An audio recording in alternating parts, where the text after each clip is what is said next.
In the 19th and early 20th centuries, the British Empire aggressively expanded into Africa, driven by a hunger for power, prestige, and immense wealth. This period, often referred to as the Scramble for Africa, saw European powers racing to carve up an entire continent, redrawing borders with little regard for the people who had lived there for centuries. For Britain, this expansion was not simply about gaining new territories, it was about cementing its dominance as the most powerful empire on Earth. From the lush valleys of Kenya to the mineral-rich lands of South Africa, Britain sought resources, labor, and strategic control, often justifying its presence through claims of civilization and progress. But behind this polished narrative of empire lay stories far less told, stories of dispossession, cultural erosion, and human suffering. The Berlin Conference of 1884-1885 became the stage where European leaders, without a single African representative present, divided the continent among themselves. Britain emerged with some of the most resource-rich regions, opening the door to both massive economic gain and devastating exploitation. For those who lived under British rule, the empire was not a benevolent guide but a system of domination that altered daily life in profound ways. As the British Empire spread its influence, men like Cecil Rhodes embodied the imperial dream. Rhodes envisioned a continuous line of British control stretching from Cape Town to Cairo, and he pursued it with relentless determination. Yet his ambition came at an immense cost. Indigenous communities were displaced from their lands. Traditional leadership structures were dismantled, and resistance was often met with harsh retaliation. These actions reshaped societies in ways that can still be felt today. This is not merely a history of battles, treaties, and territorial gains. It is also the story of people whose voices were silenced, of cultures undermined, and of resistance movements that refused to be erased. The British Empire's expansion into Africa was not a smooth march of progress, it was a contested, often violent process that left scars on both the colonized and the colonizers. Understanding this history allows us to look beyond the grandeur of empire and instead uncover the human experiences at its core. As we explore these hidden narratives together, I invite you to stay with this story. Each episode of History we unfold reveals lessons that remain relevant even today, lessons about power, resilience, and the consequences of unchecked ambition. If you find value in uncovering the past and giving voice to stories often left untold, I encourage you to support this journey. Please take a moment to like this video, subscribe to the channel, and share it with others who are curious about the history that shaped our world. Together, we can keep these stories alive, not just as reminders of the past, but as guides for a more thoughtful and informed future. History is more than dates and names, it is the lived reality of people. And through it, we gain a deeper understanding of ourselves. Let us begin this journey into the untold chapters of the British Empire in Africa. European powers divided Africa without African representation, enabling Britain to secure vast territories, and in doing so, they created a new world order that paid little attention to the countless lives already rooted in the land. Imagine the scene in 1884, as leaders and diplomats from across Europe gathered in Berlin, their maps spread wide across long polished tables, their pens poised not to create but to carve. To them, Africa was not a home filled with diverse nations, languages, and traditions, it was a prize, a vast canvas of opportunity where lines could be drawn and territories claimed with the stroke of a pen. Absent from the room were the very people whose fates were being sealed, the communities whose lands were being divided, and the generations whose futures would be shaped by decisions made in their absence. In that single gathering, the course of a continent shifted, and Britain emerged as one of the greatest beneficiaries of this carefully orchestrated partition. For Britain, the conference was not just about acquiring land, it was about strategic dominance. a way to secure resources that could fuel the engines of industry back home and sustain a growing empire that prided itself on being the global standard-bearer of progress. The lands that fell under British control were not empty expanses waiting for cultivation. They were vibrant territories rich in culture, knowledge, and traditions. Villages thrived, elders governed, and communities had systems of trade and justice that had developed over centuries. Yet on European maps, these realities disappeared, replaced by straight lines and artificial borders that bore little resemblance to the lives they bisected. The territories Britain gained during this partition became crucial nodes in its imperial network. From the mineral wealth of southern Africa to the fertile highlands of Kenya and the strategic waterways of Egypt, Britain secured regions that would provide not only raw materials but also military and political advantages. These acquisitions were celebrated in London as victories of diplomacy and foresight. Yet on the ground they set into motion a transformation that was anything but celebratory. Farmers were dispossessed of ancestral lands, forced labor became a method of control, and new systems of taxation were imposed that disrupted established ways of life. The British presence was felt in every corner, from the education of children to the reorganization of economies to favor imperial markets. The absence of African voices at the Berlin Conference is one of the most striking features of this historical moment, for it underscores the imbalance of power that defined the age. European leaders were not blind to the existence of African societies. Rather, they regarded them as obstacles to be managed, voices that could be silenced in the name of order and progress. In the corridors of European capitals, discussions about Africa were framed in terms of civilization and development. But the reality was far less noble. It was about extraction, about the relentless pursuit of wealth that could strengthen empires and elevate nations in a global hierarchy where power was measured in colonies and resources.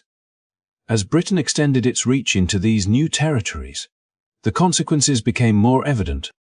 Railways were built not to connect African communities but to move goods from the interior to the coast for export. Schools were established not to nurture local identities but to instill obedience and produce a workforce suited for imperial needs. Laws were rewritten, often ignoring or actively suppressing traditional practices, and with each passing year, the gap between the image of empire as a civilizing force and the lived reality of those under its rule grew wider. The story of this expansion is not simply one of conquest but of transformation, where communities were reshaped to serve purposes far removed from their own. It is tempting to view the Berlin Conference as a distant event, a gathering of men in formal attire whose actions belong to another age. Yet its legacy is still present in the world today. The borders drawn in those rooms, often with little understanding of the people and landscapes they divided, became the foundations of modern African states. Many of the tensions, conflicts, and challenges that emerged in the 20th century can be traced back to those arbitrary divisions, where ethnic groups were split, rival communities forced into single political units, and natural resources distributed in ways that favored outsiders over locals. For Britain, these divisions provided a convenient framework to govern, using strategies of divide and rule that kept resistance fractured and manageable. But resistance did exist, and it was fierce. Across the continent, communities challenged British authority, refusing to accept the erasure of their identities and the loss of their lands. These struggles would take decades to unfold, sometimes through open rebellion and sometimes through quiet acts of defiance. But they formed the backbone of a larger story, the determination of people to reclaim their dignity and their future.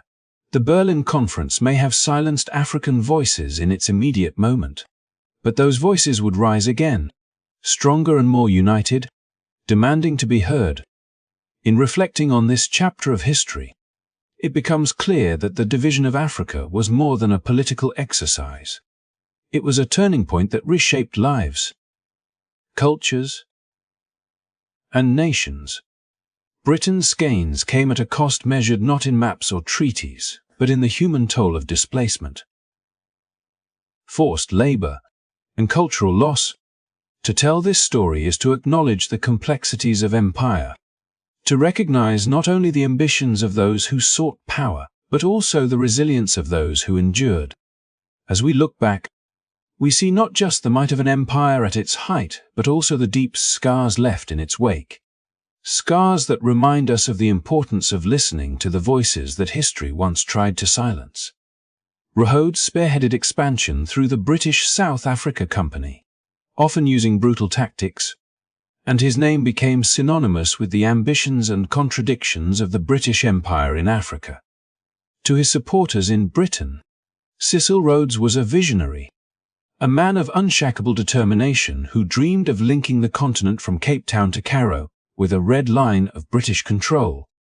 He believed in empire with almost religious fervor, presenting himself as the embodiment of progress, opportunity, and modernity.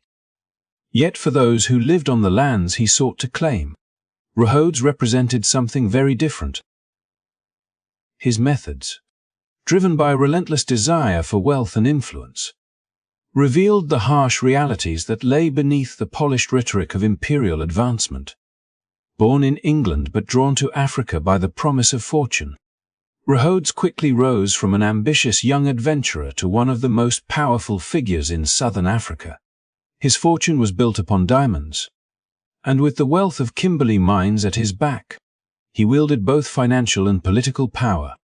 Rhodes understood that control of resources was not just about economic profit, it was about shaping the destiny of nations. To consolidate his vision, he founded the British South Africa Company, a private corporation that operated with the backing of the Crown but pursued its own interests with remarkable autonomy. This company would become the spearhead of British expansion, blurring the line between business and empire, and setting a precedent for corporate rule over vast territories. Through the company, Rhodes pushed into lands north of the Transvaal, claiming what would later become modern Zimbabwe and Zambia. Treaties were signed with local chiefs, often under pressure or through manipulation, granting rights that few fully understood or agreed to. Where persuasion failed, force was readily applied.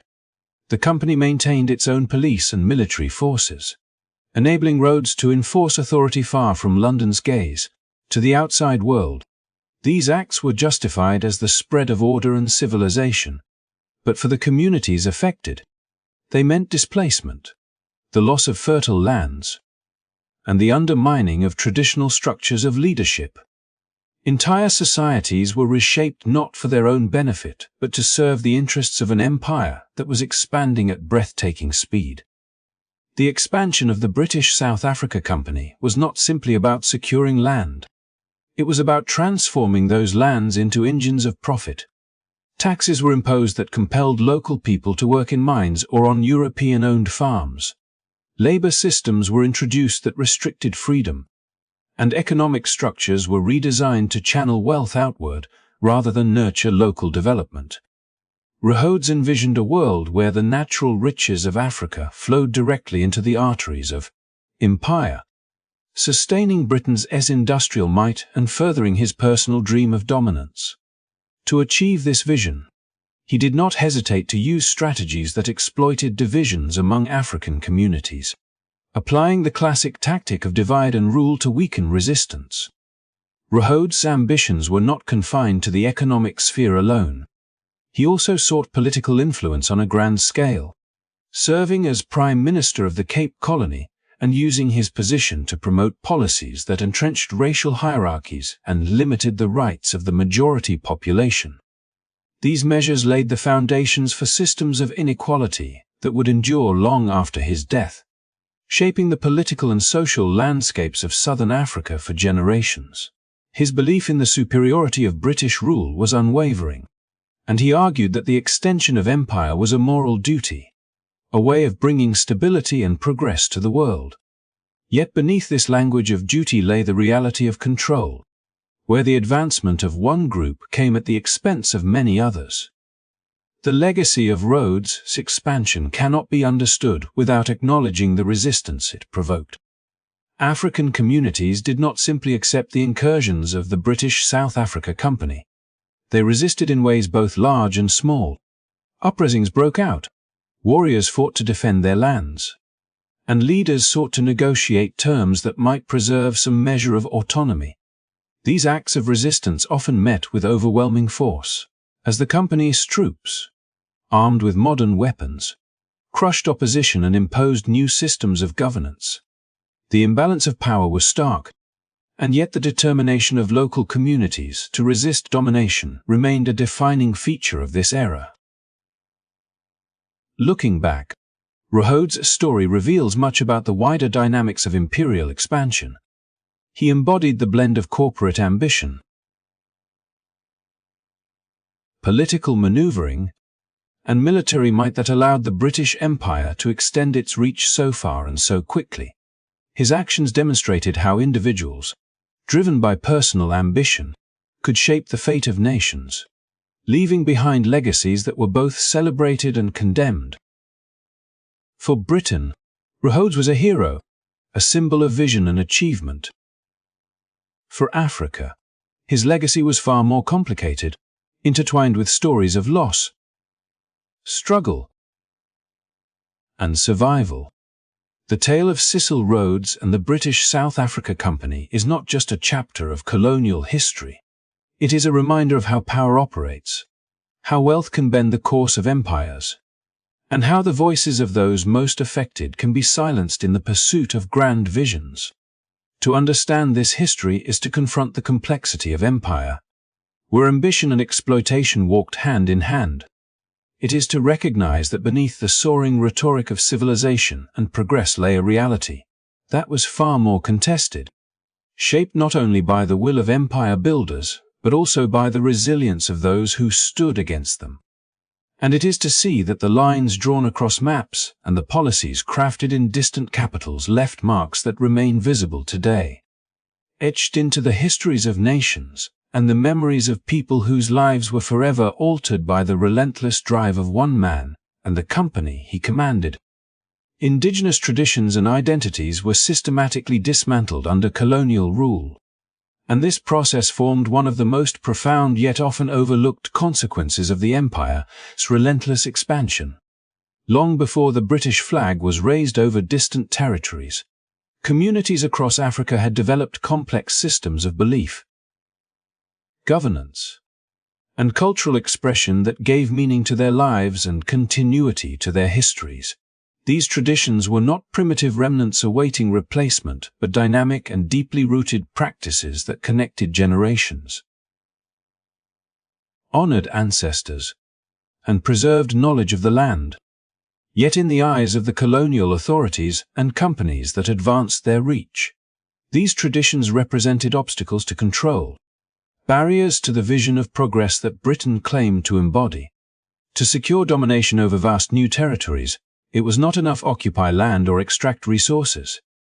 It was also necessary to reshape the cultural foundations of the people who lived there. From the earliest days of the British South Africa Company's advance under Cecil Rhodes to the later consolidation of imperial rule, policies and practices were introduced that deliberately undermined indigenous ways of life. Education became one of the primary tools in this process. Mission schools and colonial institutions taught children to read and write in English, instilling in them not only new languages, but also new ways of viewing themselves and their communities. The curriculum often dismissed or ridiculed local knowledge, replacing centuries of wisdom about medicine, agriculture, and spirituality with lessons designed to mold subjects into participants in an imperial economy. Over time, children grew distant from the stories and teachings of their elders, creating fractures within families and communities that weakened the transmission of culture. Religion also became a powerful instrument of transformation. Christian missions were established across the continent, often with the support of colonial governments, and these missions carried not only faith but also the values and assumptions of empire. Converts were encouraged to abandon ancestral rituals, sacred ceremonies, and spiritual practices that had defined communities for generations. Shrines were destroyed, dances discouraged, and oral traditions dismissed as superstition. To embrace the new religion often meant severing ties with the spiritual heritage that bound communities together. And in this way colonial influence penetrated the most intimate dimensions of daily life. The result was not merely a change of faith but a reorientation of identity, where what it meant to be part of a community was rewritten in terms that aligned with imperial ideals. The assault on traditions extended further into governance and law. Indigenous systems of justice, which had evolved over centuries to resolve disputes, maintain order, and preserve harmony, were gradually replaced by courts operating under British legal codes. Chiefs who once exercised authority through consensus and custom were stripped of their power, or transformed into instruments of colonial administration, expected to enforce policies that served imperial interests rather than community welfare. This erosion of traditional leadership disrupted the balance of authority, creating tensions and divisions that reshaped political life in profound ways. The very structures that had enabled communities to govern themselves were recast to serve the machinery of empire. Even the rhythms of work and daily survival were altered by colonial rule. Traditional farming practices that balanced subsistence with ecological knowledge were replaced by cash crop systems designed to feed the needs of global markets.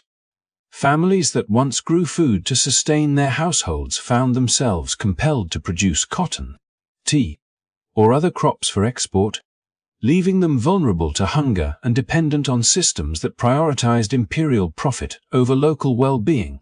Alongside these economic shifts came new forms of labor control, where taxation policies forced men into mines and plantations, pulling them away from their families and weakening the cultural bonds sustained through shared labor and community life. Language too became a battlefield of identity. While hundreds of indigenous languages flourished across the continent, colonial administrations privileged English in schools, courts, and commerce. Over time, fluency in English became a requirement for advancement, while speaking one's mother tongue was associated with backwardness. This hierarchy of languages not only marginalized traditional modes of expression, but also eroded the collective memory encoded in proverbs, songs, and oral histories. Words that once carried the wisdom of generations lost their place in public life, leaving cultures vulnerable to forgetting themselves. The dismantling of traditions was not an accidental byproduct of empire, but a deliberate strategy of control. By weakening the cultural foundations of societies, colonial authorities ensured that resistance would be more difficult to sustain. Communities divided by language, religion, or generational gaps were less able to unite against imperial power. Yet despite the relentless pressure to conform, traditions did not disappear entirely. In many places, they adapted, surviving in hidden practices, whispered stories, and quiet acts of defiance. Elders continued to teach rituals in secret, families preserved songs and dances behind closed doors, and communities found ways to blend old and new, keeping alive a sense of identity even in the shadow of empire. The story of how indigenous traditions and identities were systematically dismantled under colonial rule is a reminder that conquest is never only about land. It is about hearts, minds, and memories, about reshaping how people see themselves and their place in the world. While Britain celebrated its imperial triumphs as markers of progress, the reality on the ground was one of cultural loss, where the fabric of identity was unstitched thread by thread. Yet even in this process of dismantling, resilience persisted. For culture is not easily erased. It lingers in the stories that survive, the practices that endure, and the determination of people to reclaim what was once denied to them. This tension between erasure and survival forms one of the most powerful legacies of colonialism, a legacy still felt in the struggles and triumphs of nations across Africa today. The Kikuyu resistance in Kenya marked one of the most intense and tragic confrontations of colonial rule, a struggle that unfolded with violence, suffering, and unwavering courage, and its echoes are still felt in the history of Africa today. When the British Empire expanded into Kenya, it encountered not empty lands waiting to be claimed but communities with deep connections to their territories, rich cultural traditions, and a desire for self-determination. The Kikuyu, Kenya's largest ethnic group, bore the brunt of colonial expansion, facing the seizure of their ancestral lands, forced relocation into crowded reserves, and oppressive economic policies that stripped families of livelihoods and dignity. Over decades, these policies fomented a sense of injustice and the desire for change, creating the fertile ground for resistance movements determined to reclaim freedom and justice.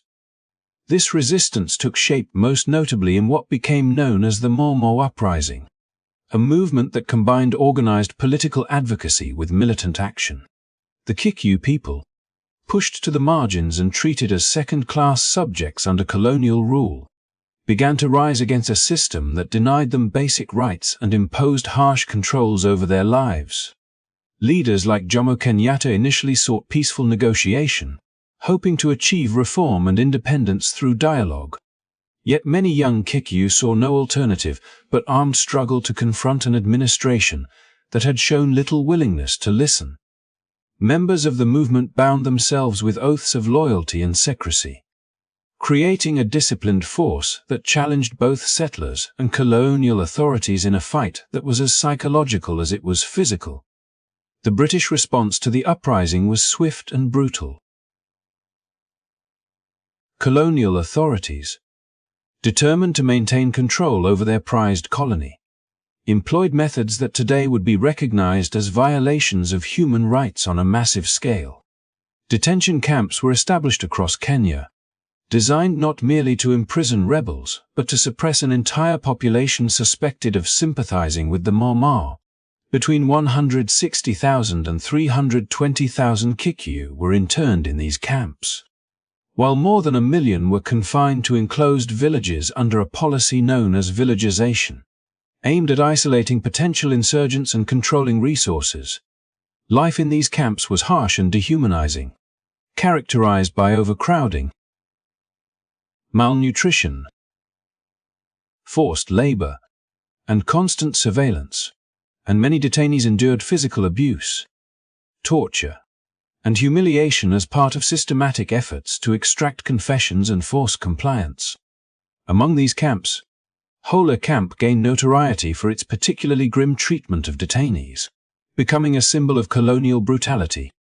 In early 1959, prisoners at Hola were marched outside to work on construction and agricultural projects, and when some refused to comply, they were met with extreme violence. Reports later revealed that dozens were beaten to death by guards, a horrific outcome that the authorities initially sought to downplay through propaganda and official statements. The massacre highlighted the lengths to which the British administration would go to maintain order, presenting a facade of discipline and control while the reality was one of cruelty and systemic abuse. The incident shocked the international community when it came to light, exposing the gap between the empire's claims of civilization and the actual experience of those living under its rule. Women, too, were caught in the web of colonial repression. Thousands were detained under emergency powers, and new documentary evidence has shown the existence of separate camps specifically for female detainees, where they faced not only confinement but also gender-specific forms of mistreatment.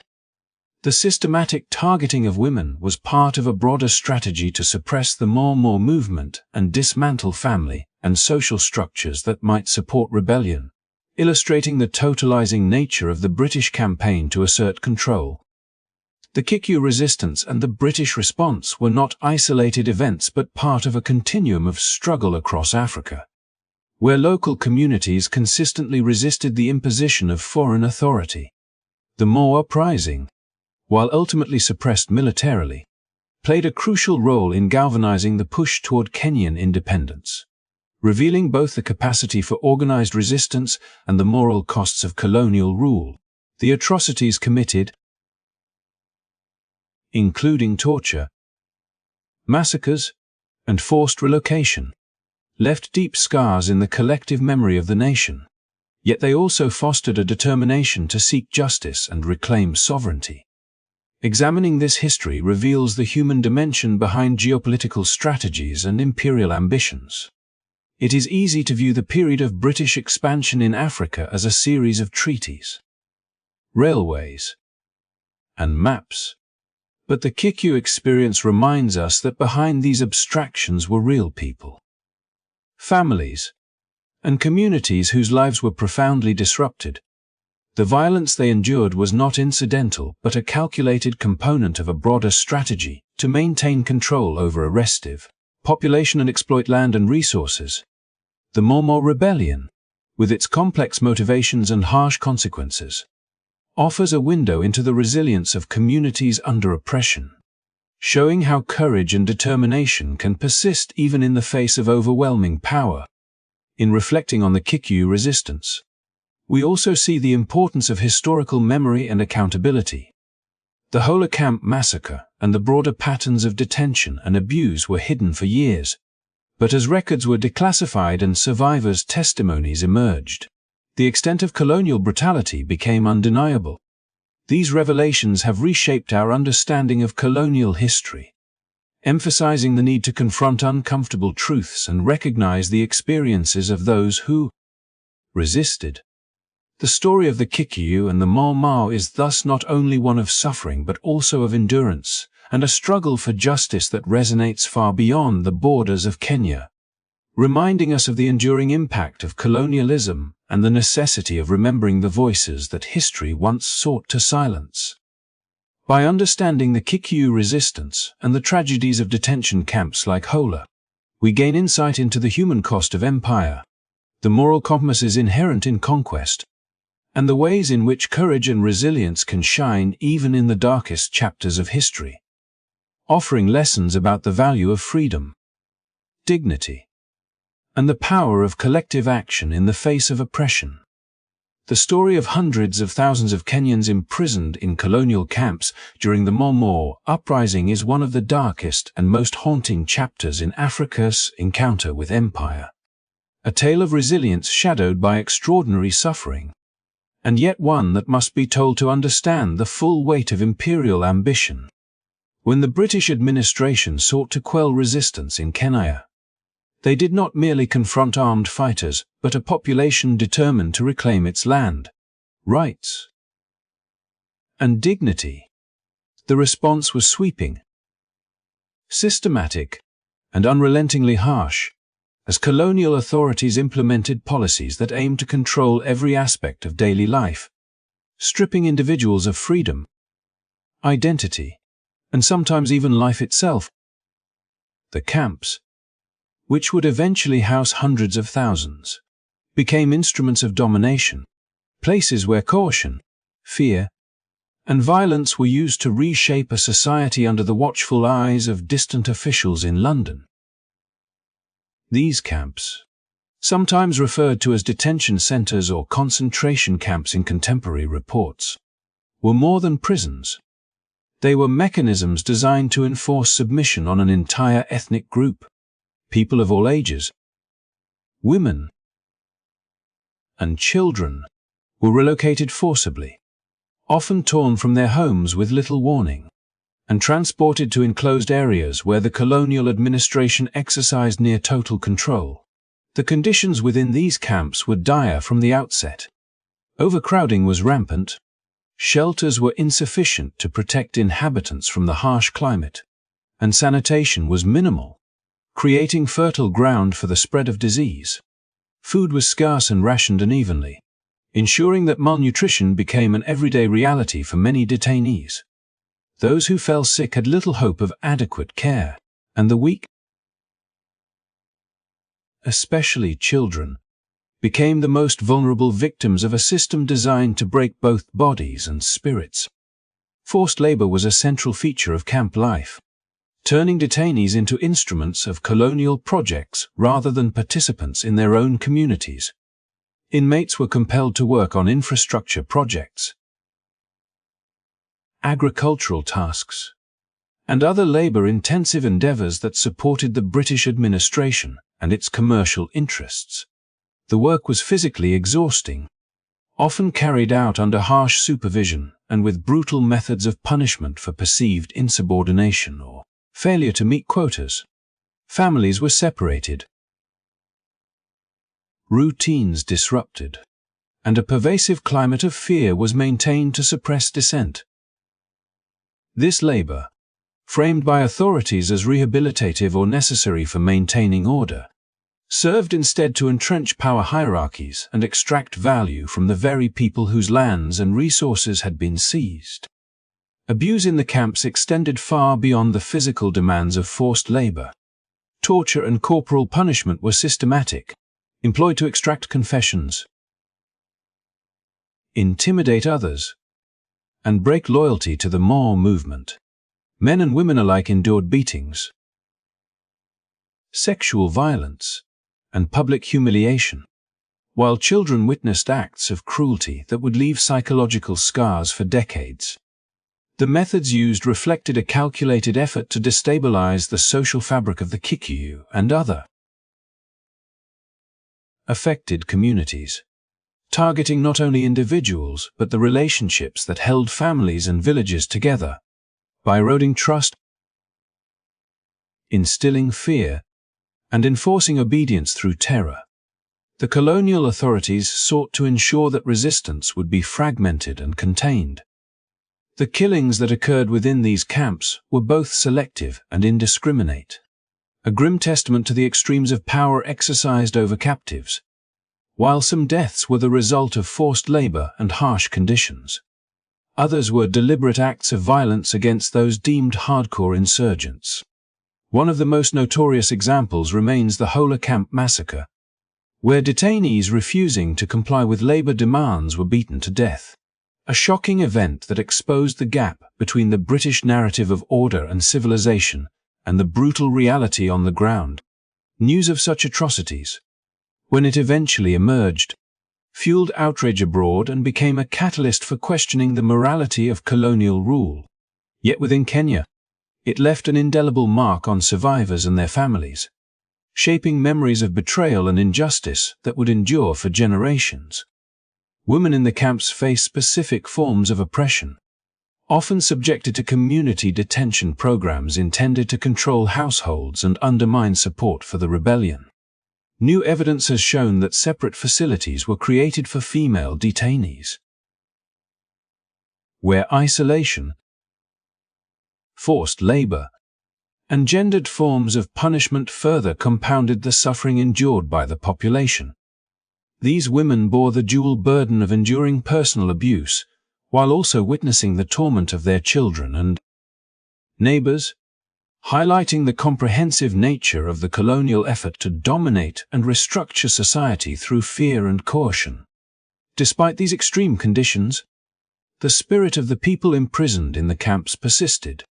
Acts of quiet resistance, solidarity, and the preservation of cultural practices continued. Even within the confines of barbed wire and armed oversight, elders would secretly pass on stories, songs, and teachings. Families would find ways to care for one another despite separation, and individuals would endure hardship with the knowledge that survival was an act of defiance. These small but powerful gestures illustrate that even in environments designed to suppress humanity, resilience could endure. A testament to the determination of the Kikuyu and other communities to survive and maintain their identity against overwhelming odds. The scale of incarceration and the systematic nature of the abuse in the camps reveal the extraordinary lengths to which the British administration went to maintain colonial dominance, demonstrating that control over a population involves not only military might but also psychological, cultural, and economic strategies aimed at breaking both individual and collective will. Yet the very survival of these communities, their eventual role in achieving independence, and the preservation of memory through testimony and documentation underscore the limits of such repression. The horrors of the camps did not extinguish the desire for freedom or erase the voices of those who resisted. Instead, they highlighted the profound courage required to endure oppression and the moral imperative to remember these histories fully and truthfully. By examining the experiences of hundreds of thousands of Kenyans in detention camps, we gain a deeper understanding of the human cost of empire, the mechanisms of power used to control populations, and the resilience of those who lived through unimaginable adversity. These stories illuminate not only the atrocities of colonial rule, but also the enduring strength of communities that refused to be broken, offering lessons about justice, dignity, and the unyielding pursuit of freedom that resonate far beyond the borders of Kenya and continue to inform our understanding of history today. The story of Britain's use of scorched earth policies and the establishment of concentration camps in its African colonies, particularly during conflicts like the Second Boer War, paints a haunting portrait of the human cost of imperial ambition, revealing a side of history often overshadowed by tales of exploration, trade, and industrial progress. As the British Empire sought to assert control over southern Africa, it faced fierce resistance from the Boer population, settlers who refused to bow to imperial authority and engaged in guerrilla warfare that frustrated even the most seasoned military leaders. In response, the British adopted a strategy of total war, one that extended far beyond the battlefield and deliberately targeted civilians as part of a broader effort to break the resolve of the resistance and secure dominance over contested territories. Villages were burned, livestock destroyed, and entire communities uprooted, leaving families exposed to the elements and deprived of sustenance in a calculated attempt to undermine the enemy's capacity to fight. The implementation of scorched earth tactics was both methodical and relentless. Farms were systematically razed, homes reduced to ashes, and fields left barren to prevent the cultivation of food that might support guerrilla fighters. This strategy, designed to weaken the Boers' material and psychological capacity to resist, had devastating consequences for ordinary people, particularly women and children who bore the brunt of the campaign.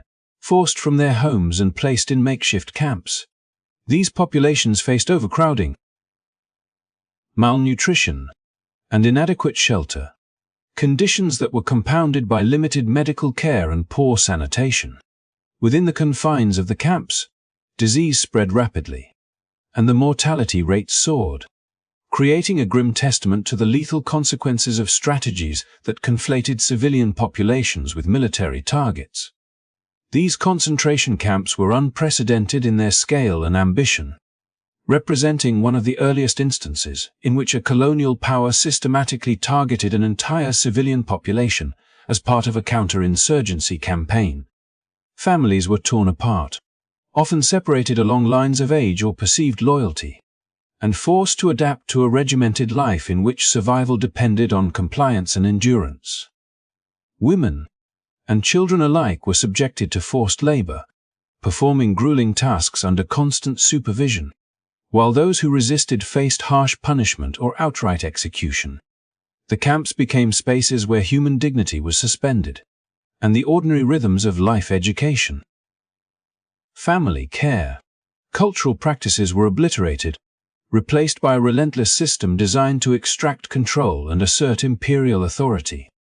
Women in particular experienced the compounded horrors of displacement, labor, and abuse. Many were subjected to the dual burdens of maintaining households under oppressive conditions while being forced to perform arduous labor themselves. The loss of privacy, autonomy, and protection made them vulnerable to exploitation and mistreatment. And countless accounts describe suffering that extended beyond the physical to psychological and emotional trauma. Children, too, were acutely affected. The combination of malnutrition, disease, and exposure to violence created a generation whose earliest memories were shaped by deprivation and fear. These camps, presented in official reports as humanitarian solutions to a conflict, concealed the harsh realities of survival under conditions deliberately engineered to subjugate and control. Historians have since documented that the death toll in these camps was staggering, with tens of thousands perishing as a direct result of neglect, starvation, disease, and deliberate acts of violence. The stories of those who died, and of those who survived, underscore the profound moral implications of policies that prioritized strategic advantage over human life. It was a stark illustration of how total war and imperial ambition could converge to devastating effect, leaving scars not only on individuals but on entire communities whose social, economic, and cultural foundations were irrevocably altered. The camps also reveal the lengths to which the British administration would go to maintain global supremacy, using bureaucratic mechanisms, military oversight, and psychological tactics to enforce control and suppress dissent. Despite the overwhelming suffering, the human spirit endured. In some camps, prisoners organized clandestine schools, shared resources, and maintained cultural practices as acts of resistance and preservation. These acts, small but potent, demonstrated resilience in the face of systemic oppression and underscored the capacity of communities to retain a sense of identity and solidarity, even under the harshest conditions. The narratives of women and children surviving the camps remind us that history is not only composed of the deeds of those in power but also of the courage, endurance, and agency of those subjected to their will. The use of scorched earth policies and concentration camps had lasting effects on the societies affected, influencing political, social, and cultural trajectories long after the immediate conflict ended. The trauma experienced by survivors and the loss of life became part of a collective memory that shaped national identities and informed the struggle for independence in the decades that followed.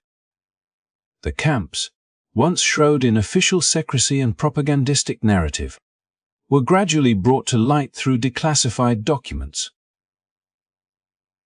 survivor testimonies, and historical inquiry, revealing the scope of suffering and the calculated nature of imperial strategies. These revelations challenge romanticized notions of empire, highlighting the ethical costs of colonial ambition and the human price paid for territorial conquest and economic exploitation.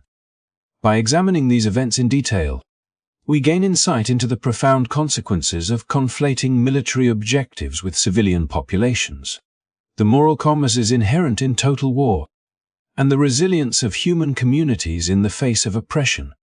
The experiences of women, children, and entire communities caught in the British concentration camps illustrate the ways in which colonial policies inflicted lasting trauma while also revealing the enduring capacity for endurance, resistance, and survival. The story of these camps is a somber reminder of the responsibilities of power, the consequences of unchecked ambition, and the importance of preserving historical memory, so that the suffering of the past informs the ethical choices of the future. As the British Empire navigated the complex terrain of the mid-20th century, the consequences of its policies continued to reverberate across its colonial holdings, leaving legacies of suffering and hardship that stretched far beyond the African continent, illustrating a pattern of governance that often placed imperial interests above human welfare. Two stark examples of this approach emerge in the Malayan emergency of 1948 to 1960 and the Bengal famine of 1943. Events separated by geography but united in the profound human cost of colonial administration and the prioritization of strategic and economic objectives over the lives of ordinary people.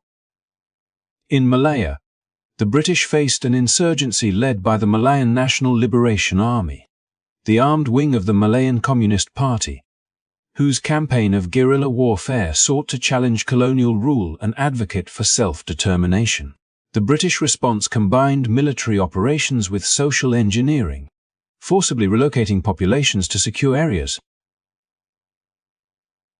Controlling movement and implementing policies that disrupted traditional patterns of life in an effort to isolate insurgents and maintain authority over a region critical to their post-war economic strategy. The forced relocations, often referred to as new villages, uprooted tens of thousands of families, separating communities and imposing strict surveillance to ensure compliance with colonial mandates. Life within these settlements was regimented and controlled, and though framed by authorities as protective measures designed to safeguard civilians and facilitate economic development. In practice, they involved deprivation of freedom, disruption of livelihoods, and the imposition of a new social order that undermined local autonomy. Civilians were compelled to adjust to unfamiliar environments, restricted in movement, and monitored in daily activities, while insurgent attacks and reprisals created a persistent atmosphere of fear and uncertainty. The human toll was significant. Thousands lost their lives, not only in direct conflict but as a result of harsh conditions, limited access to resources, and the psychological strain of displacement and surveillance, underscoring the intersection of military strategy and human suffering under colonial rule. Meanwhile, in the Indian subcontinent, the Bengal famine of 1943 exposed the deadly consequences of wartime policies and the prioritization of imperial interests over civilian survival. India, then under British rule, had been drawn into the exigencies of World War II. Supplying troops, materials, and food to support the war effort, British requisitioning policies diverted essential foodstuffs from Bengal to other theatres of war, while administrative decisions compounded the vulnerability of an already precarious population. The famine, which resulted in the deaths of an estimated 3 million people, demonstrated the lethal combination of environmental stress, wartime exigencies, and administrative negligence, magnified by attitudes that often discounted the suffering of colonized peoples in favor of maintaining control and supporting broader imperial objectives. The stark disparity between the lives lost in the famine and the resources extracted for the British war effort highlights the ethical tensions inherent in colonial governance, where human welfare was subordinated to logistical, strategic, and economic calculations. In both Malaya and Bengal, the policies implemented by British authorities reflected a broader pattern of interventionist control that prioritized stability, resource extraction, and the suppression of dissent over the well-being of local populations. The Malayan emergency, while ultimately cited as a successful counter-insurgency campaign, achieved this outcome through a combination of military operations, forced relocations, and psychological tactics that disrupted traditional life and imposed lasting trauma. Similarly, the Bengal famine revealed the deadly consequences of administrative decisions that ignored warning signs and prioritized imperial objectives over immediate humanitarian needs, with colonial attitudes toward race, hierarchy, and authority shaping both the response and the subsequent narratives surrounding these crises. These episodes reveal a continuity in imperial policy, the willingness to employ coercive measures and endure human loss as a calculated cost of maintaining global influence and economic advantage. Yet amid this devastation, human resilience and the capacity for survival persisted. In Malaya, communities adapted to the new villages, forming networks of mutual support, preserving cultural practices where possible, and finding ways to endure despite the constant presence of military oversight. In Bengal, families employed strategies of communal support, sharing scarce resources, and maintaining social networks that allowed survival amid extreme deprivation. These acts, often understated in historical accounts, highlight the agency of ordinary people to navigate, resist, and endure structures designed to constrain them, offering a poignant counterpoint to the narratives focused solely on imperial strategy and state action. The stories of the Malayan emergency and the Bengal famine are not isolated episodes, but part of a larger historical tapestry that illuminates the consequences of British colonial policy across continents and decades. They demonstrate how the prioritization of empire,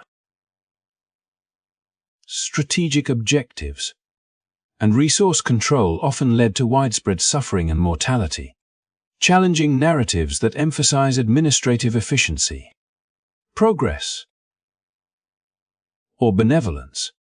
These histories underscore the importance of examining colonial legacies with a critical lens, recognizing not only the structural and strategic considerations that guided imperial action, but also the lived experiences of those subjected to its consequences. They remind us that historical understanding must balance analysis of policy with empathy for human cost, that the decisions of those in power resonate through generations, shaping societies, identities, and the moral contours of memory. By reflecting on the Malayan emergency and the Bengal famine, we gain insight into the complex interplay between authority, strategy, and humanity, learning not only about the mechanisms of control employed by an empire at its height but also about the resilience, ingenuity, and determination of the communities who endured its policies. These events serve as powerful reminders that history is shaped as much by those who live under power as by those who wield it, and that acknowledging the suffering, documenting the truths, and learning from these experiences are essential to cultivating a more just and informed understanding of our collective past. The legacies of these tragedies endure, informing discussions of governance, ethics, and accountability while emphasizing the imperative to place human welfare at the center of any policy or strategy that seeks to influence the lives of millions. As the mid-20th century unfolded, the British Empire, long accustomed to wielding authority across continents, confronted a new challenge: the growing awareness, both domestically and internationally, of the human cost of its colonial ventures. From Africa to Asia, the consequences of imperial ambition had left indelible marks on societies, cultures, and individuals, and a new generation of historians, journalists, and activists began to scrutinize the decisions, actions, and policies that had been long shielded from public view. Faced with the potential tarnishing of its carefully cultivated image as a civilized and benevolent power, the British government embarked on a concerted effort to control the narrative, employing bureaucratic measures, selective disclosures, and even deliberate destruction of records to protect its global reputation and maintain legitimacy in a rapidly changing post-war world. This campaign of concealment was neither sporadic nor haphazard. It reflected a sophisticated understanding of information, history, and perception, recognizing that the official archives could serve as both a shield and a weapon. Documents detailing the administration of detention camps in Kenya, for instance, included reports on forced labor, maltreatment, and even killings of detainees during the Momo uprising. Information that, if fully disclosed, could provoke international condemnation and complicate diplomatic relations. Similarly, records related to the scorched policies and concentration camps during the Second Boer War contained evidence of widespread civilian suffering, high mortality rates among women and children, and the systematic application of punitive strategies aimed at suppressing resistance. Faced with these uncomfortable truths, colonial authorities and officials in London undertook measures to either remove, redact, or misfile documents in an effort to prevent their discovery by researchers, journalists, or political opponents who might exploit them. The deliberate handling of records extended beyond administrative expediency. It was a calculated strategy to shape historical memory, influencing not only contemporary perception but also the narrative handed down to future generations.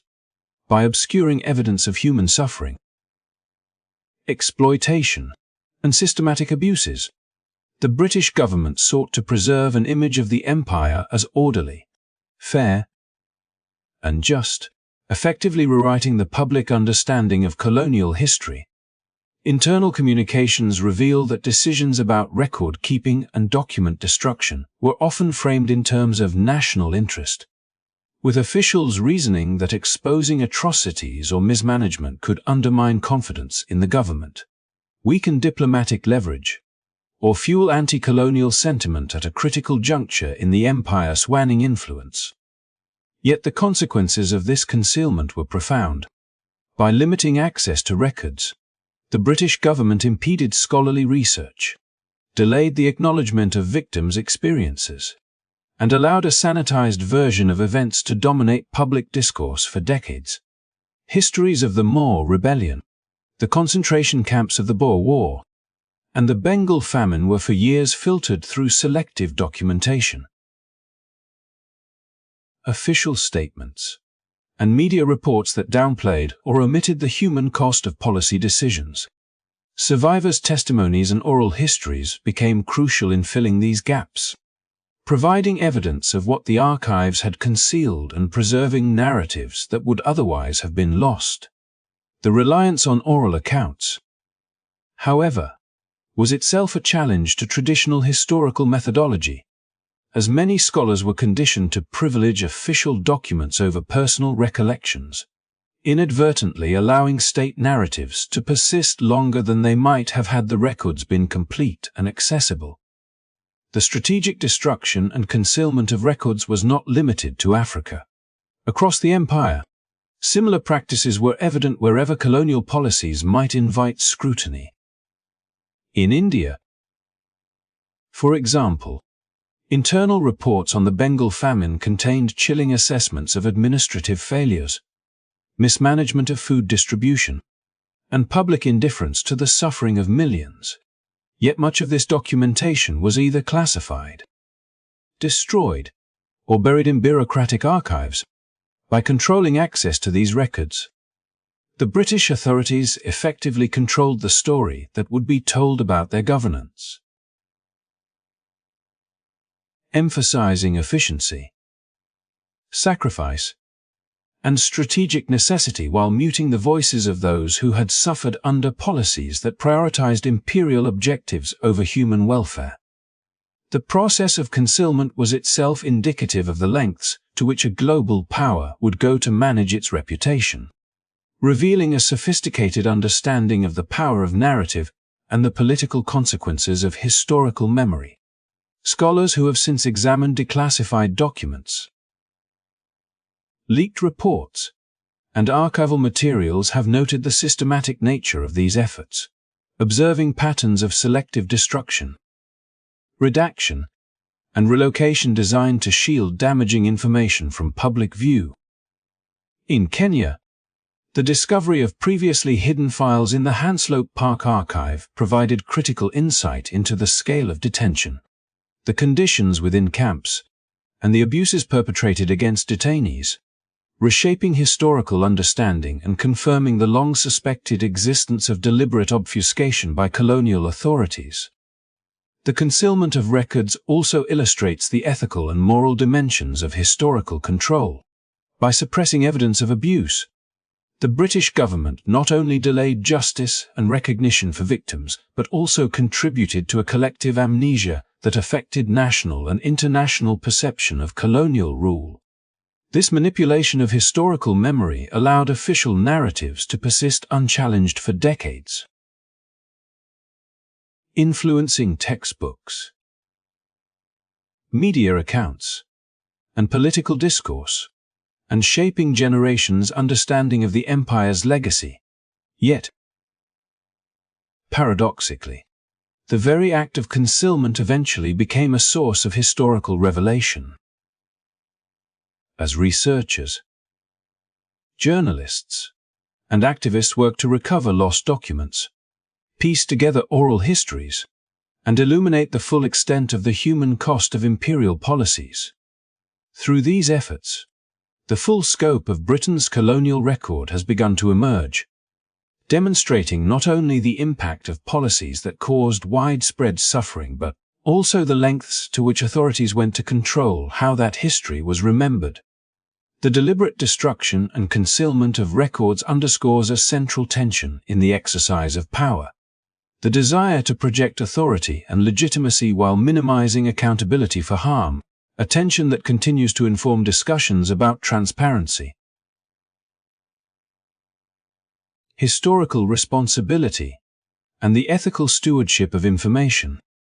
These revelations serve as a potent reminder that history is not merely what is recorded in official documents, but also what has been hidden, erased, or silenced, and that understanding the full consequences of empire requires uncovering both the visible and the suppressed narratives of the past. By examining the hidden archives, declassified files, and the testimonies of survivors, we gain a deeper appreciation for the human stories behind bureaucratic maneuvering, the moral dilemmas faced by those in power, and the enduring consequences of efforts to conceal uncomfortable truths. The British Empire's attempts to protect its global image through the destruction and suppression of records reveal a complex interplay between power, perception, and accountability, reminding us that history is not only written by the victors, but also shaped by what they choose to hide. A lesson that resonates with ongoing efforts to confront the legacies of colonialism and honor the memory of those who endured its consequences. As we reach the conclusion of this exploration into the often overlooked chapters of the British Empire, it becomes clear that the legacies of imperial ambition are far more complex and far more human than the official narratives often allow. The stories of forced labor, scorched earth campaigns, detention camps, famine, and widespread suppression of dissent reveal not only the lengths to which empire builders went to secure power and resources, but also the profound and lasting human cost of these policies. Across Africa, Asia, and beyond, countless individuals endured unimaginable hardships, their lives disrupted, their communities fractured, and their voices silenced. Yet despite these efforts to erase or obscure their experiences, the truths of their suffering have persisted, carried through oral histories, recovered archives, and the painstaking work of scholars determined to illuminate what was once hidden. Remembering these suppressed histories is not merely an academic exercise. It is an act of moral responsibility. By confronting the realities of colonial abuses, we honor the memories of those who lived and, in many cases, died under oppressive systems designed to benefit distant powers at the expense of local populations. The stories of the Kikuyu people in Kenya, the Boer civilians in South Africa, the victims of famine in Bengal, and the communities affected by the Malayan emergency remind us that history is never neutral, and that the actions of governments and institutions have consequences that ripple across generations. These narratives challenge us to question the sanitized versions of history that we may encounter in textbooks, media, or popular discourse, encouraging a deeper engagement with the lived experiences of people whose lives were shaped by the machinery of empire. Equally important is the recognition that the hidden abuses of empire are not simply relics of a distant past. They continue to influence the social, political, and economic landscapes of former colonies. The displacement of communities, the loss of cultural heritage, the economic exploitation, and the psychological scars left by years of oppression have shaped national identities, governance structures, and societal relations long after colonial rule ended. Understanding these connections allows us to appreciate the resilience of affected communities, who rebuilt their societies despite enormous obstacles, and provides crucial context for ongoing discussions about development, reparations, and historical accountability. In confronting these truths, we gain not only a more accurate understanding of history, but also a deeper empathy for the human experiences at its center. Moreover, these stories highlight the enduring importance of transparency, accountability, and the ethical stewardship of information. The deliberate destruction and concealment of records by colonial authorities underscore the ways in which power can manipulate memory and control narratives, often obscuring suffering in service of reputation and authority. Recovering these histories is a form of justice, allowing voices that were once silenced to be heard and ensuring that the lessons of the past are neither forgotten nor repeated. The painstaking work of historians, archivists, journalists, and activists in uncovering these suppressed truths demonstrates the value of persistence, curiosity, and moral courage in the face of institutional obfuscation. For viewers today, there is a vital takeaway. History is not simply a series of dates, battles, and policies. It is the lived experience of millions of people whose lives were shaped by forces beyond their control. By engaging with suppressed histories, we cultivate empathy, critical thinking, and an appreciation for the resilience and agency of those who endured oppression. We are reminded that every society carries within it the echoes of its past, and that acknowledging historical injustices is essential for building a more just and equitable future. Learning from these events can inspire us to challenge inequality, resist abuses of power, and advocate for human dignity wherever it is threatened. We hope that this exploration has not only informed you but also encouraged reflection on the often hidden dimensions of history, revealing the human stories behind the grand narratives of empire. If you found value in this journey through the untold abuses of the British Empire and the suppressed histories of its former colonies, please consider supporting this channel by hitting the like button, subscribing, and sharing this video with others who care about uncovering the truth and learning from the past. Your engagement helps ensure that stories that were once hidden continue to be told, and that the voices of those who suffered are honored and remembered. Thank you for taking the time to watch and reflect with us, and for contributing to a community that values history, empathy, and awareness. May these stories serve as a reminder of the resilience of the human spirit and the enduring importance of confronting injustice wherever it exists. Wishing you a peaceful and restful night, filled with reflection and hope. And may the lessons of history guide us all toward a more compassionate and informed future. Good night.